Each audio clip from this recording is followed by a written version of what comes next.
Hello, welcome to Boardgames with Niramas. I'm Joseph, I'm here with Drako, and today we are continuing the top 100 games of all time list. And it's going to be really fun. We have the game 60 to 51, so we're getting to the halfway of the list. And there's a lot of cool, good games in here that I want to talk to you about and recommend and show you some videos of, and so on. And before we get going though, Draco's going to sit on the sideline here. He wants to see from that side. And I do want to mention again, we have a Patreon page. You can support the channel. Go check it out. It's, patreon.com/bgwniramas. There's different levels of support and so on. You get some fun rewards as well when you support us. So go check that out. And now let's start off with number 60. So the first one for today is Nations. This is a civilization game. It's a bigger board game. It takes a while to play.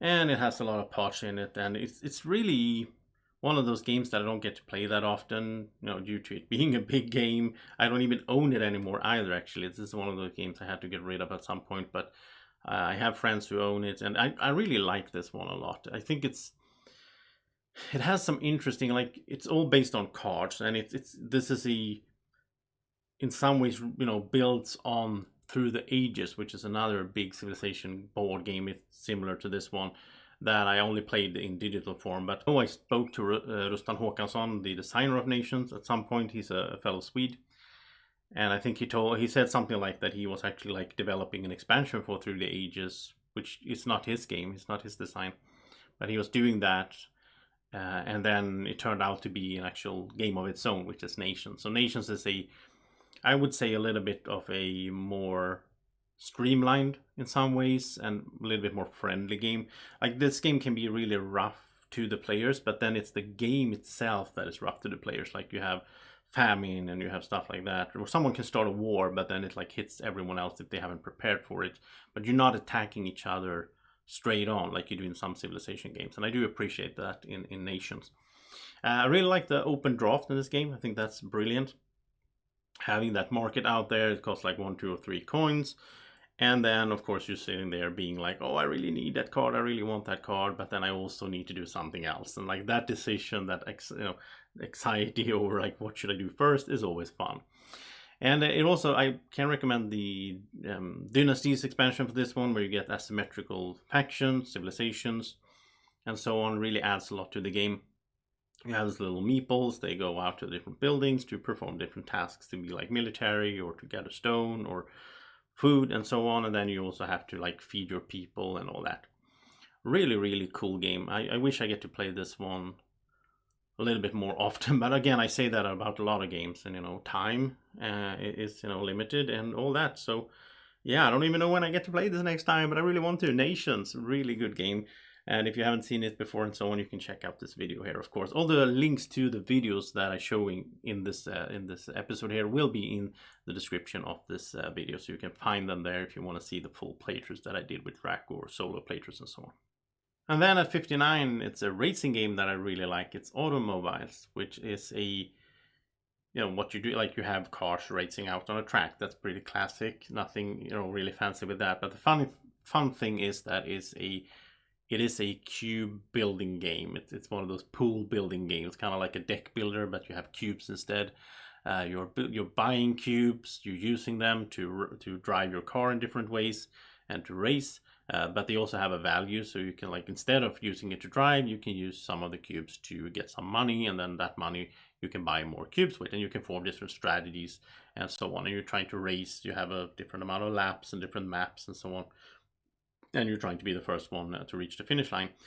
This game also has a upcoming expansion where there's going to be a campaign style, where you have a campaign style, multiple races after each other that you play. And we've been talking in my gaming group about getting that expansion and playing it that way. That would be really fun. I would really enjoy that. I think it's really cool how you, in the game, this came out before Quacks of Quedlinburg and some other games that are using the same system, but basically you have a color of cubes, so you might have a green cube. But what the green cube means in a certain game you're playing depends on which card you have for that green cube. So that way you can very easily get a lot of variation, and the game, the rulebook also recommends oh, if you want to have this is a fixed set with cards that go well together, but you can also mix that up as you want. So you always have the purple cube is about getting rid of wear on the car. Because you do get wear when you, like, if you drive too quick, too fast, if you go into the faster lanes, the car will start breaking down and you will get some wear, which is the brown cubes that are useless for you. Just like a deck builder where you have cars that clog up your deck, it's the same system here. So it doesn't look that great, to be honest. I mean, it looks a little plain and simple, but the gameplay is super fun. I had really fun with this one, and it's on Board Game Arena as well, so I did play it there as well, like pretty recently. But I prefer this one in physical form, though, I must say, because you have this whole process of shuffling your cubes around and like moving a little car and all that. I do prefer to do that in a physical game. But a really good one, Automobiles. And again, you can check out the video if you want to learn more about it. And then at 58, it's Fields of Arle. Fields of Arle is a pretty massive two-player game. It's a two-player game, but it's on the longer side. It's a big game for being a two-player game. You can play 3 with the expansion, which I haven't tried. I would like to do that. I played the expansion without, just on 2, but anyway, Fields of Arle is Uwe Rosenberg, famous designer who made a lot of, like, the Agricola and Caverna that you already seen on the list, and multiple other games. Hallertau was on the list as well. This is one of my favorites. Uwe games, though, because it's all about the two-player, and it's a farming simulation, and I just think it's so well made. Like, this has a lot of interesting things that the other games don't have as well. Like, you have on your board where you're building up your farm, you also have these, like, I don't know, like floodings that you need to make, like ditches to be able to put more tiles out on your board. You have ways to upgrade your abilities, which, it's also a bit unique for this one. So you want to go to like a workshop, so you get better at, for example, cutting wood. So later on, when you go to cut some wood, get some lumber, then you're better at it than maybe your opponent. It has a lot of interesting pieces in it, and you also have 2 different, all the worker placement spots you see out here are in 2 different sort of categories. So it's winter and summer, and you go back and forth between them. But one player one time can go to the opposite, to a place that is in the opposite season. So that's also very interesting. Like, you might, but if you do, then you don't become the first player next season if you're supposed to become the first player. It has a lot of interesting things in this game that doesn't exist in the other farming simulations, and it also has a lot of, because it's just a 2-player game, that changes up a little bit of the dynamic, and I do like that a lot. And I like how here you see the system with the different resources, and yeah, there's a lot of good things about this game. I haven't played this one in a while as well. I do need to get back to this one, but I have, Andreas, my friend, has it, so I hope I can get to play it with him sometimes. Maybe not this year, but next year, I don't know. All right, now the video is over.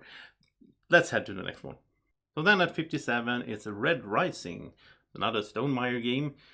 This is a game that's based on the Red Rising novels, of course, and the game itself is basically just a big hand management game. That's what it's all about. You're drawing some cards, you're playing cards, and then you're trying to figure out the best way to, like, keep certain cards in your hand for the end of the game, because the cards will have good effects during the gameplay, but they will also have good, like, give you points if you keep them in your hand, and then you meet the requirements of the card. So you might have like a yellow card that says they want you to have 2 green cards, and if you do, then the yellow card becomes worth so and so many points. At the same time, you want to get those green cards, then you want to get green cards that says, well, they want you to have something else, and so on. And some of them don't like being together because they're all like characters from the novels. So there's a big puzzle here, and sometimes it's even a little bit too much puzzle for my taste. So I just do something because, like, I can't figure stuff out. I get like brain freeze. But I really enjoy it. I mean, here I'm playing solo, and I do enjoy it solo as well, but I think I enjoy it the most with like 3 or 4 players actually. And we played it like 2 times, I think, this year, and had a great time both times. And sometimes, I mean, there's a little bit of luck in the game and all that with cards, what cards come out, which cards do you draw. But I'm fine with that. I'm having a good time with this one.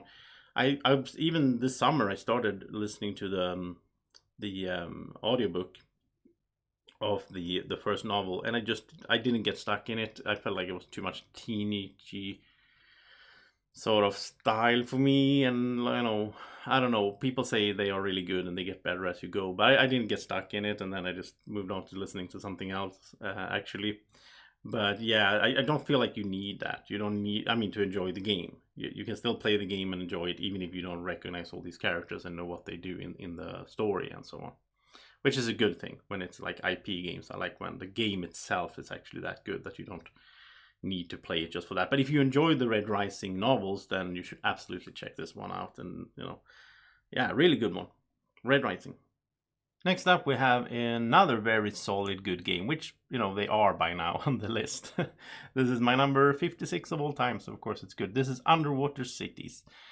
And this one is interesting because it's a combination of hand management. You hear me say that a lot during this list. It's something I really like in the games. And worker placement, which is another mechanism in board games that I really, really like. And the combination here is interesting. It has the system where you can go wherever you want with your worker that nobody else is at. Here I'm playing solos, and then it's like a blocking system of the AI player, which is also fun. I like it solo as well. But anyway, you can go anywhere you want, but you want to go to, there's 3 different colors, as you can see here, green, red, and yellow. You want to go to one of those places because where you also have a good card in your hand, because then you get to play the card of the same color. And then you can do the card before you do the action on the board or after you choose. And that is very interesting. So sometimes you have a really good card that you want to get played, but you don't really have a good action in yellow. So you might go to yellow anyway because you just want to get that card played. And another really cool thing in this game is how you start off with the expansion, which I really like the expansion with this one as well. New Discoveries, as it's called, because it gives you these double layer boards and some really good additions to sort of speed up the start of the game and all that. A really cool thing is that you are forming your scoring goals during the gameplay, which is not that, a lot of games have like from the start of the game what you're supposed to do to score points at the end. Here you're forming your strategy as you go. You have these 6 goal cards out here that will give you a score at the end of the game. They are randomized, so they're not all the same, not the same all the time either. But then you don't really score just for them being out there. You need to pick them up. You need to pay money, pay an action and so on to get them into your hand, and then you need to get them played. And then you will score like points for whatever kind of resources you have left or things you have accomplished during the game. So as you're playing the game, you can sit around and you can be like, trying to do something, but then all of a sudden you start seeing that, okay, well, I could go for this goal, and then you're trying to get that. And again, I love open drafts like that.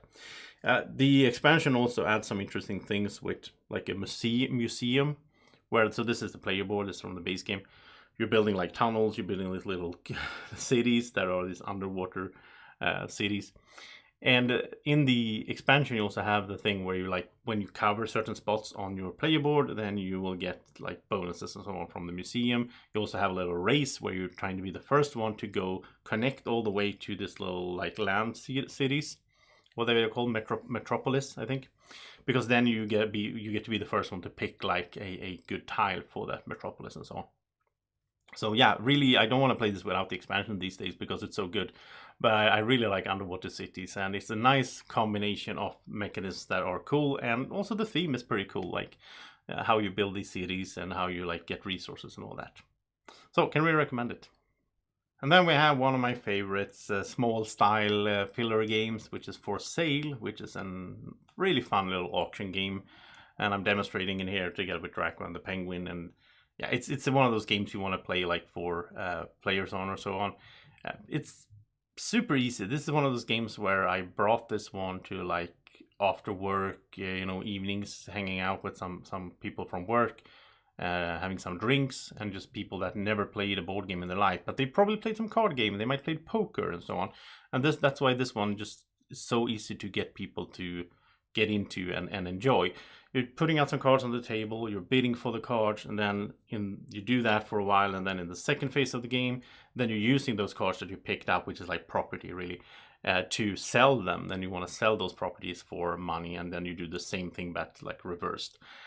Just to explain it really quickly here, but it's such a good filler game. This is quick and easy to play. I really enjoy it. Now, this year, or I think it was, we played the expansion for this, and I don't know.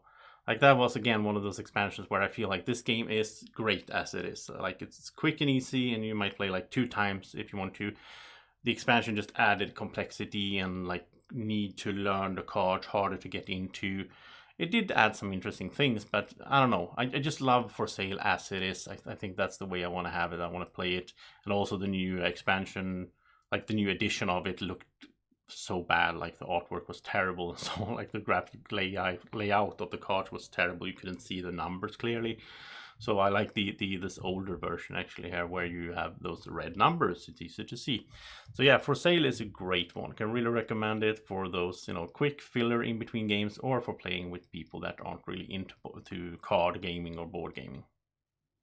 Next up is another small card game that I really like as well. This is new on the list for this year, even though it's an older game, but I played it a lot lately. This is a Red 7. Red 7 is it's like a it's hard to explain this game.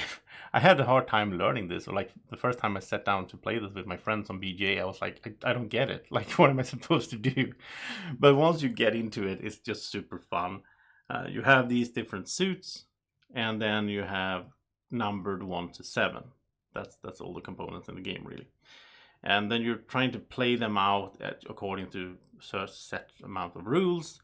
And the interesting thing is you will have like one rule that is ongoing during the game, depending on which of these colored cards, these suits, are in play.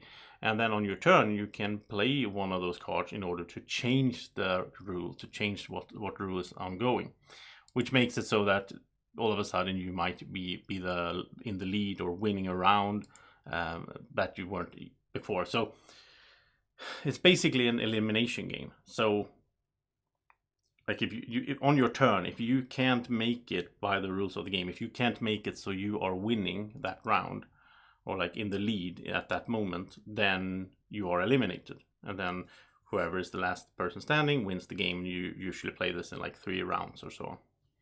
So yeah, really enjoyed a lot Red 7. Now this is, again, I think to some people this could be a little bit frightening at first, because it seems a little bit complex, or maybe it's just me, I don't know. But yeah, if you get into this game and you get into the strategies, start seeing patterns and so on, it's really enjoyable. So Red 7 is on my top 100. And then at 53, it's Glenmore Chronicles, which is a interesting board game here. I never played Glenmore, the first one, but Glenmore 2 is building on the same thing and adds more things to it. It has an interesting base mechanism, which I don't really know the name for, but it's like you're moving around this board, picking up tiles as you go, and you can move as far as you want. But whoever is in the last place on the order will be the next one to go. So like you could go many small steps, you could jump further ahead. I really like that mechanism. I think it's really cool. And in this game, you have all these hard decisions where like you really want a certain tile, but if you jump over to grab that one, then your opponents might get multiple tiles and so on. And then you're using the tiles to build your own little landscape in front of you, where you activate your meeples on it and you activate the tiles depending on how you place them, how they interact with each other, which is also a really interesting system there. Now this game also, it's called Chronicles, and it's because it has a bunch of different little boxes with Chronicles, so you can add like mini expansions, so you can play the base of it, or you can add like one or multiple of these, and depending on the number of players and so on. And they really change up the game a lot, and they really make the game it gives a lot of variation to the game, and it makes a lot of things interesting. The components here are amazing as well. I really like all the resource components in this, like the little barrels for the whiskey or the stone, and yeah, really well made production in here. And I think this is a game that I will return to, like, once in a while when I can, just because it's so much fun. Like, they released another expansion that I didn't get, and I think that one had a solo version, so I haven't played it solo. I really want to do that. I'll see if I can get my hands on that expansion at some point. Again, too many games, too few hours in a day, but yeah, Glenmore 2, really good stuff. Very recommend this to everyone who likes like mid-weight, but some meaty Euroness in there as well. Really enjoyable. And yeah, wow, like just remembering back here, I remember first time I played this one was at Essen Spiel 2019. In the booth of Fun Tales, the publisher, and I just me and Martin were there, and we just randomly got paired with Before You Play, like Monique and Naveen from Before You Play, and they were pretty new then on YouTube, and we played a full game together with them and had a great time. And that was great to meet them. Like, I didn't know who they were at the time because they were so new on YouTube, and now they are like a huge YouTube channel, and we still stay in contact. So I'm happy that I got to meet them there, and I hope I get to meet them in the future as well. I think they go to Essen Spiel next year as well. I hope so, at least. So yeah, Glenmore 2, really fun game. And now let's head to the next one.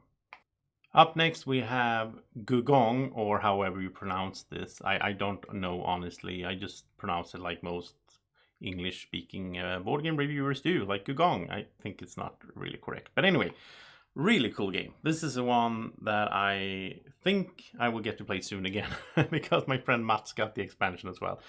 This has some interesting base mechanisms in it. It's not a worker placement game as such. You don't have meeples or workers that you place on the board. Instead, the different spots on the board have cards out on them, and you have cards in your hand, and then you trade with the places on the board. So it's like you can take a card and you have to put down a card, and then the one you take you will keep in between rounds. But there's some rules, like you have to give them something, like there's like corruption in China at the time or whatever, so you have to give them something more valuable, like a higher number than the one that you're taking, unless you pay them different other things. So there's a lot of interesting things, and some of the cards have special actions as well. So you get to do the action on the board, but you also get to do the action on the card. And usually the like lower numbered cards have stronger actions, so you know they're really good for that. But then they're harder to place somewhere on the board. Also, interesting part in this game is the middle here, which is like the Palace of the Emperor, and you have to move up on your little pawn on that. And if you haven't gotten all the way up to the Emperor by the end of the game, you're out. Like, you don't score any points, which is really crazy. So you have to do that. And I've seen games where someone sort of forgot to do that, and then they didn't get to score their points at the end of the game. That was a fun twist to one of these board games as well. Really good production. This is the deluxe version that Mats has. But even the base production is good as well, with a lot of like cutouts and double layered things and so on the board. And I really like how this one has, it's a little bit similar to some other board games, but it has some twists as well, based on that card system and how the cards go into your discard pile and then you can use them next round. It's just a little twist that gives some freshness to the game, even though a lot of things you do on these places in the board is not that exciting. You've seen that in a lot of board games, but the combination of all these elements just makes for a really good game, and that is Gugong. And the last game for this episode today is Everdell. And Everdell has some similarities to Gugong in the sense it's a beautiful production, great components, like a mid-weight style Euro game. But here you're picking up cards and building a tableau of cards in front of you instead. And this is a game I played, but I haven't made a video for. This is on the channel, but it's my friend Mats who made this video where he's playing solo in Everdell. And some expansions as well. It has here, I think the bottom part and the top part of the board is, or like the left and the right here, is expansion stuff. Really fun game where you're looking for combos between cards. I always like combos in games, and it's hand management and the tableau building, and I like that. And then you have like this tableau where you can activate things and you get these resources that are, this is one of the best resources in games I've seen as well. Like, so lovely how the little pebble stones and the gems and so on. The actual little, I don't remember what they call, but the little fruit thing, they are like, rubber balls. Yeah, really, really cool. And you have those up in the corner there. You have, that's just an expansion piece where you can put your little meeple on top of like an animal and write on it and have it out on the board. That's just super cute. Those like animal meeples with little saddles. That's so good. Yeah, I want to play this more. I haven't played this enough at all, and I know that Mats loves this one more than I do even. He played it more, so I'm sure that I get to play it in the future as well. And yeah, it's just a super cute game. I know Drako really likes it. Don't you, Drako? Yeah, he likes Everdell. He likes those. Drako likes cute games, and especially with like animal meeples. That's his favorite. So yeah, really cool one here, Everdell, to end this one. And we're done half the list now. So next Friday, same time, we'll be back with another premiere, of course, where I'll start with 50 and go down to 41. And we're getting close to December, which is going to be super fun, where we'll do the Advent calendar. So looking forward to that. Hope you enjoyed this episode. If you did, subscribe to the channel and support us on Patreon, patreon.com/bgwniramas. And all the links are in the description. And like the video. I got it all in there. Have a great evening, morning, or whenever you're watching. Take care. Bye-bye.